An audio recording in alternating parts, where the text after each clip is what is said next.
और अगर आप मेरी वीडियोस को फॉलो कर रहे हैं तो आप मुझे जानते हैं, ठीक है। हम क्लास 12 के अंदर जो वीडियो लेके आए हैं उसके अंदर जो मैं बेसिकली आप लोगों को करा रहा हूँ, वहाँ हमने लास्ट क्लास में एलिमेंट्री ट्रांसफॉर्मेशन सीखा था और फिर इनवर्स निकालना सीखा था 2 क्रॉस 2 मैट्रिक्स में। मैंने ये कहा था कि ये 6 मार्क का क्वेश्चन आएगा 3 क्रॉस 3 मैट्रिक्स के अंदर, जो हम आज की क्लास में डिस्कस करेंगे। और अगर ये 2 मार्क में 4 मार्क में कोई बहुत छोटा सा क्वेश्चन बनना होगा तो फिर वो 2 क्रॉस 2 मैट्रिक्स कराएगा। आप ये जरूर करके जरूर वो 2 क्रॉस 2 मैट्रिक्स का 2 मार्क्स का क्वेश्चन आना होगा।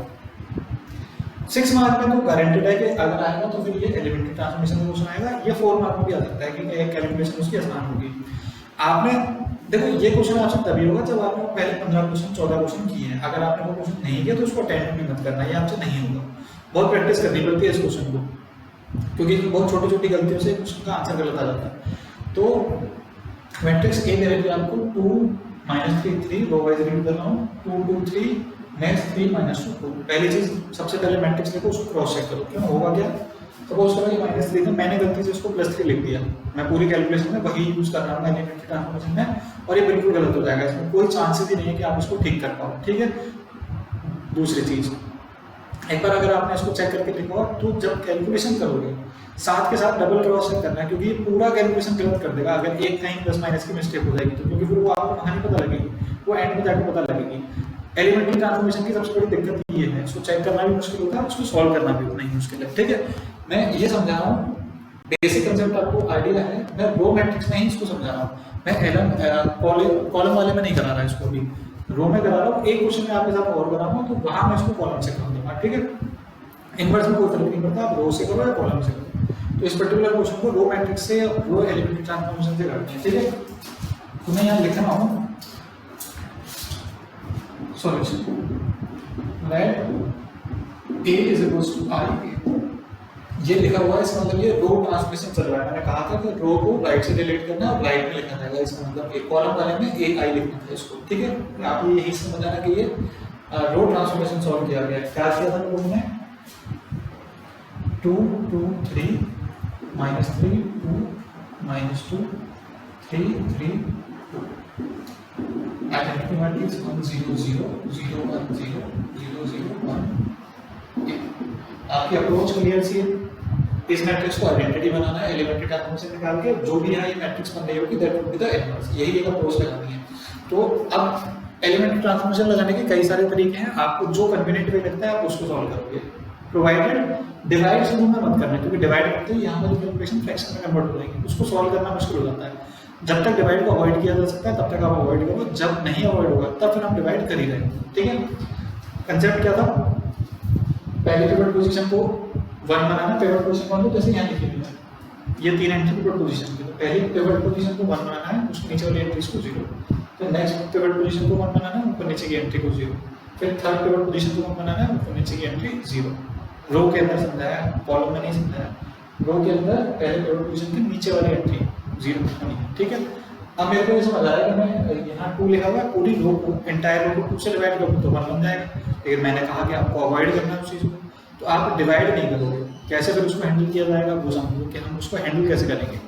तो मैं ये सोच रहा हूँ कि मैं ये करता हूँ, माइनस करने से बात बन सकती है कि 3 माइनस करो तो माइनस मल्टीप्लाई, या फिर आप क्या करो R1 और R2 को इंटरचेंज करो। क्या करना है, R1 और R3 को इंटरचेंज, R1 को R3 से इंटरचेंज करना, तो चेंज करोगे आप तो ये ऐसे लिखा जाएगा 3 - 2 2 2 2 3 2 -3।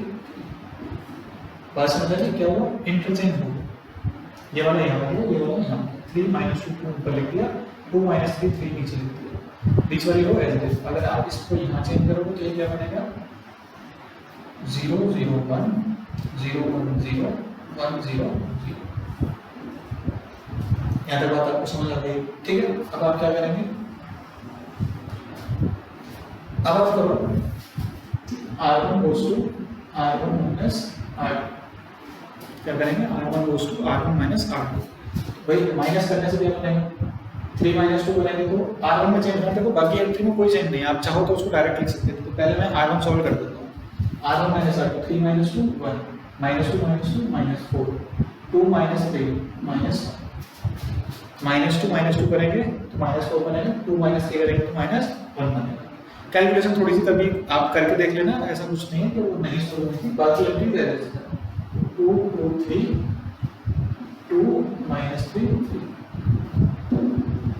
राइट हैंड साइड वाली मैट्रिक्स को भी चेंज करते हैं, r1 goes to r1 - r2 लिखते हैं, तो फिर ये 0 -1 1 0 0 -0 0 -1 -1 आएगा, 1 -0 1 आएगा। नीचे की एंट्री एज इट इज 0 1 0 1 0। ठीक है, एक बार ये 1 बन जाता है, फिर बाकी एंट्रीज को सॉल्व करना आसान हो जाएगा, और वो दोनों आप एक ही स्टेप में कर दोगे। किस तरीके से करेंगे इसको, आप लिखो r2 goes to r2 minus twice of r1, ऐसे ही r3 goes to r3 minus twice of r1। ठीक है, अब बच्चे कई बार इसमें गलती ना होती है, मैं फिर समझा रहा हूँ, आप इस बात को ध्यान रखना, ये गलती होती है आपसे। r2 में चेंज हुआ, r2 minus twice of r1 करा, और इसी के साथ आप r3 में भी चेंज कर रहे हो, r3 minus twice of r1। आप ये स्टेप को स्किप किया जा रहा है, मतलब 2 स्टेप में एलिमेंट्री ट्रांसफॉर्मेशन रह रहे थे, लेकिन हमने दोनों को कंबाइन करके एक एलिमेंट्री ट्रांसफॉर्मेशन बना दिया। अब इसमें हुआ क्या, देखो दोनों में जैसे हम r2 और r3 में चेंज कर रहे हैं, दोनों में सेम रो माइनस हो रही है, कौन सी वाली, r1, same row r1 minus हो रही है। लेकिन बच्चे क्या करते हैं, जैसे यहाँ हमने r2 चेंज दे दिया, r2 minus twice of r1, और r3 में क्या कर देते हैं, वो r3 minus twice of से r2 कर देते हैं उसमें। लेकिन हो गया है कि पहले r2 चेंज हो गई, लेकिन आपने कैलकुलेशन किसके हिसाब से की है, इसके हिसाब से।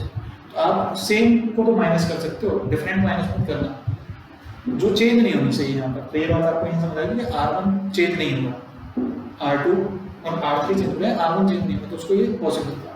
अगर आप इसको ऐसा करोगे तो ये क्या बन गया, देखो 1 -4 -1, ये वाली एंट्री तो सेम नहीं है, क्योंकि r1 में तो वो चेंज हो ही नहीं था, चेंज कर रहा है r2 में r3 में। r2 में करना है twice of r1 minus, r2 minus twice of r1, r2 minus twice of r1 करेंगे तो ये 0 हो गया, 2 minus twice of r2, तो भाई twice of r2 करने का मतलब ये हुआ 2 में twice of r1 माइनस करना, twice of r1 करेंगे तो 8 हो गया माइनस का, 2 minus of -8, 2 + 8 हो गया 10, 3 minus of twice मल्टीप्लाई करते तो 2 हो गया, 3 + 2 5। r3 में भी करना है, r3 minus twice of r1, तो ये वाली एंट्री तो 0 हो गई, -3 plus twice of this, -3 plus 8, वो कितना हो गया 5। Next entry 3 plus 2 5। ऐसा होगा कि क्या आपका हो जाएगा, अब सेम चीज यहाँ करनी पड़ेगी आपको, पहली रो तो चेंज हुई नहीं, 0 -1 1। सेकंड रो में r2 minus twice of r1, तो 0 minus 0 बनाएंगे तो 0, 1 minus twice of this 3, 0 minus twice of r1 minus, यहाँ तक ठीक है। नेक्स्ट है r3 minus twice of r1, 1 minus 0 1, 0 minus of -2 plus कर 2, 0 minus 2 minus, यहाँ तक आपको बात समझ आ गई, ठीक है, ये स्टेप समझ आ गया आपको, इसमें कोई आपको कोई कंफ्यूजन नहीं है, ठीक है। अब आगे देखो, अब आगे आप सोचना है कि हम आगे इस स्टेप में क्या कर रहे हैं, वो सबसे पहले आपको चेक करना है, ठीक है। ये वाली एंट्री आपको यहाँ समझ आ गई है, ये एंट्री है यहाँ पर 0 -1 1, 0 3 -2 1 2 -2। अब आप क्या करेंगे, अगली पिवट पोजीशन आपके पास 10 है, इस पिवट पोजीशन को क्या बनाना है, आपको 1 बनाना है। तो अब उसके लिए ऑप्शन मेरे पास जो मुझे देखते हैं फिजिबल, तो मेरे पास एक ऑप्शन बचा हुआ है कि मैं यहाँ 10 से डिवाइड कर दूँ, तो मेरा अगला स्टेप क्या होगा, r2 goes to 1/10 r, ठीक है। एंट्रीज लिखी जाएंगी 1, अच्छा देखो ये वाली एंट्री तो सेम ही है, इसमें आपने 1/10 करना, तो 0 1 1/2, भाई 5 को 10 से डिवाइड करेंगे तो 1/2 बचेगा, ये हो गया 0 5 5, ठीक है। कॉरस्पॉन्डिंगली यहाँ चेंज कर देते हैं, तो ये हो जाएगा आपका 0 -1 1, 0 3/10 -2/10 1 2 -2, जितना कैलकुलेशन आपकी होगी। अब आप क्या करोगे, इन दोनों एंट्रीज को 0 बनाओगे, पहली पिवट पोजीशन 0 हो गई, दूसरी वाली और उसके ऊपर नीचे वाली एंट्री को 0 करना है, तो वो बनेगी 0 आपको इस तरीके से, उसको देखो यहाँ देखते हैं, r1 goes to r1 plus 4 r2 R3 goes to R3 minus 5R3।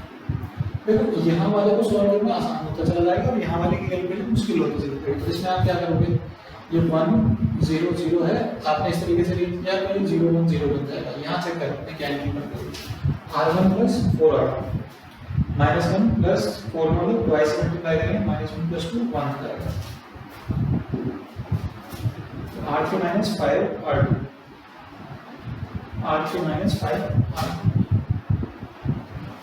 क्योंकि आप R2 पर काम करते तो R3 5 माइनस 5/2 तो ये कितना बचेगा 5/2। ये वाली एंट्री से आपको यहाँ तक की एंट्री समझ आ गई होगी। क्या एंट्री बनी है, ये वाली पर्टिकुलर एंट्री आप चेक कर लो, ये कितनी बन रही है 101 0 1/2 0 0 5/2। ठीक है, इसमें आपको कोई कंफ्यूजन नहीं। ये हो गया। अब इसके कॉरस्पॉन्डिंगली ये वाली एंट्री चेक करनी है। ये वाली एंट्री क्या बनेगी, R2 में कोई चेंज नहीं तो 0 3/10 माइनस 2/10 1 2 माइनस। अच्छा, ये वाली एंट्री हमें बदल दी।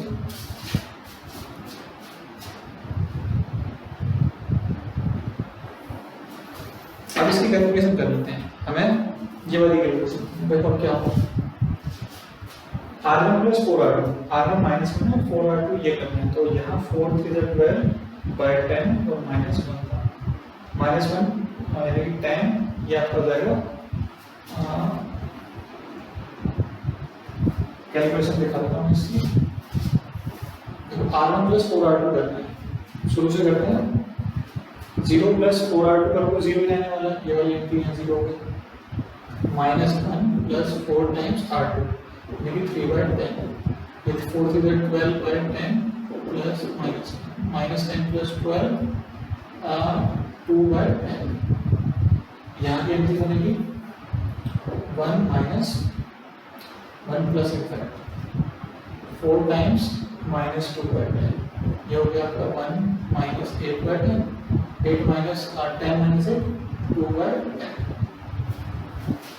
ये वाली एंट्री आपको यहाँ समझ आ गई होगी। ठीक है, अब क्या करना है, तीसरी वाली एंट्री को देखो R3 minus 5R2 R3 minus 5R2 तो R3 यहाँ तो 1 ही रहना है 5R2 केस में। अब आगे की एंट्री देखो,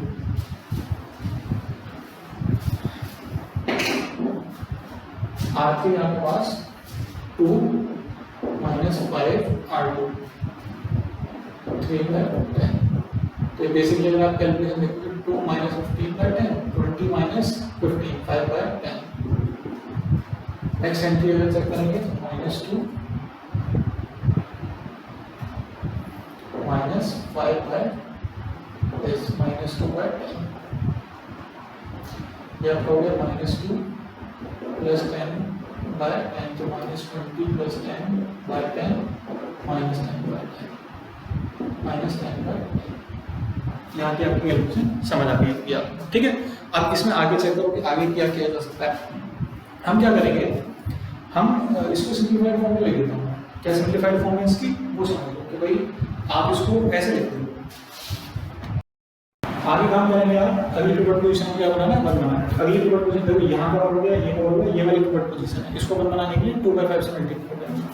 आप R3 में करो 2/5 R3 5/2 तो उसका रेसिप्रोकल कर दिया तो वो क्या बन जाएगा 0 यहाँ होगा 1 0 0 0 1 0 1 1/2। अच्छा यहाँ चेंज होगा ये 1 हो जाएगा।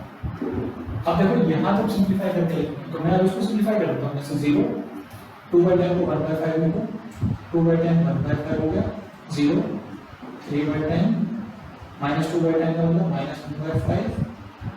अच्छा ये आपने चेंज करना है तो इसको बदल देते हैं तो ये हो जाएगा 2/5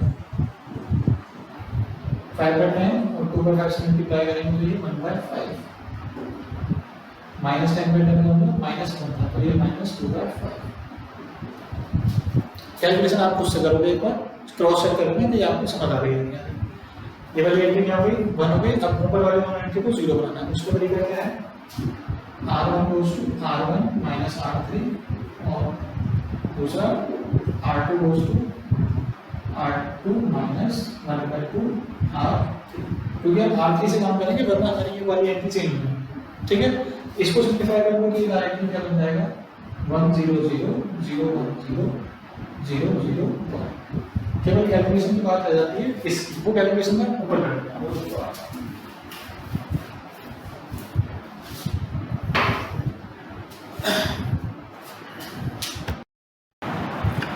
तो हमारी कैलकुलेशन है R3 चेंज नहीं होगा, R3 चेंज नहीं होगा, मतलब ये कहने का मतलब ये है R3 को एज इट वो बनेगा 2/5 1/5 -2/5। ठीक है, चेंज होना है यहाँ पर R1 और R2 के अंदर। तो यहाँ आपका बनने वाला है R1 - R3 का मतलब -2/5 R2 -1/2। तो 1/2 से मल्टीप्लाई करेंगे उसको 1/5 बचेगा, यहाँ पर -1/5। ये वाली एंट्री आपको समझ आ गई होगी भाई, ये आपका -2/5, ये आएगा आपका -2/5। इन एंट्री को देखते हैं R1 - R3 का। तो दिस माइनस दिस करेंगे तो क्या हो जाएगा 0, और यहाँ एंट्री है 1/5 -2/5, तो 1 + 2 3/5। यहाँ पर आपको बताएगा 3/5। ये बात समझ आ गई। अगली एंट्री देखो, R2 में क्या था, R2 - 1/2 R3, तो ये वाली एंट्री मैंने लिखी थी R2 3/10 माइनस ये है, यहाँ कैलकुलेशन करके दिखा रहा हूँ उसकी। देखो क्या है R2 होंगे ये वाली एंट्री 3/10 माइनस 1/2 ऑफ R3 कितना है 1/5। तो क्या होगा 3/10 माइनस 1/10 2/10 1/5। ये वाली एंट्री यहाँ कितनी आएगी 1/5। अगली एंट्री है R2 की एंट्री है यहाँ पर -1/5 माइनस 1/2 ऑफ -2/5। इससे कैंसिल हो गया, ये माइनस प्लस में इसका मतलब ये वाली मैट्रिक्स में लिख देता हूँ ताकि आप उसको रिलेट कर पाओ। ये आपका आ गया -2/5 0 3/5 -1/5 1/5 0 2/5 1/5 -2/5 टाइम्स ए। ठीक है, उसको ए में मल्टीप्लाई हमने लिखा हुआ है, यहाँ नीचे जो मैंने लिखा हुआ है वो मल्टीप्लाई का ए लिखा हुआ है राइट हैंड साइड। ठीक है, अब क्या हुआ कि आपने एक मैट्रिक्स स्टार्ट की और इस मैट्रिक्स का प्रोडक्ट किसके साथ, ये जो नीचे ए लिखा हुआ है, ए हमारा यहाँ लिखा हुआ है, ये जो ए लिखा हुआ है इसका प्रोडक्ट किसके साथ आइडेंटिटी आ रहा है। और अगर दो मैट्रिक्स का प्रोडक्ट आइडेंटिटी आ रहा है तो हमने कहा था कि एक दूसरे का इन्वर्स होगी, तो इसका मतलब ए इन्वर्स यहाँ पर क्या बन जाएगा, ए इन्वर्स ये दूसरे वाली जो matrix. This would be your final answer. ये कंसेप्ट आपको तभी आएगा जब आप प्रैक्टिस करोगे। एलिमेंट्री ट्रांसफॉर्मेशन आपको अलग अलग दिखेंगे, पहले इस क्वेश्चन को खुद से करने की एक बार समझ लिया आपने, एक बार फिर से खुद से ट्राई करना है आपको। ठीक है, दूसरा काम क्या करना है, एनसीईआरटी के अंदर सॉल्व एग्जांपल दिया हुआ है 3x3 में, एक एग्जांपल दिया हुआ है जो रो में है कॉलम में दिया हुआ है, उस क्वेश्चन को आप खुद से करना, क्योंकि वो सॉल्व है तो आपको उसका आंसर भी पता है, आंसर देखोगे किस तरीके से हुआ है। तो जब आप इसकी प्रैक्टिस करोगे तब ये दो क्वेश्चन आपसे हो जाएंगे, और फिर जो बाकी के दो क्वेश्चन है वो आपका होमवर्क है, वो आपको खुद से करना है। अगर उसमें वो क्वेश्चन नहीं होगा तो आप मुझे कमेंट बॉक्स में लिख के बताना, मैं आपको क्वेश्चन सॉल्व करके दूंगा। ठीक है, आई होप आपको ये कंसेप्ट समझ आ गया होगा। लॉजिक वही है, पिवट पोजीशन को 1 बनाएंगे, ऊपर नीचे की पोजीशन को 0, फिर नेक्स्ट पिवट पोजीशन को 1 बनाएंगे, ऊपर नीचे की पोजीशन 0, अगली पिवट पोजीशन 1 बनाएंगे, नेक्स्ट ऊपर नीचे की पोजीशन 0, यूजिंग एलिमेंट्री ट्रांसफॉर्मेशन। मैंने यहाँ जो भी कुछ यूज किया वो एलिमेंट्री ट्रांसफॉर्मेशन यूज किया है। ठीक है, आई होप आपको ये बात समझ आ गई होगी। आज की क्लास को यही बात करते हैं। Thank you.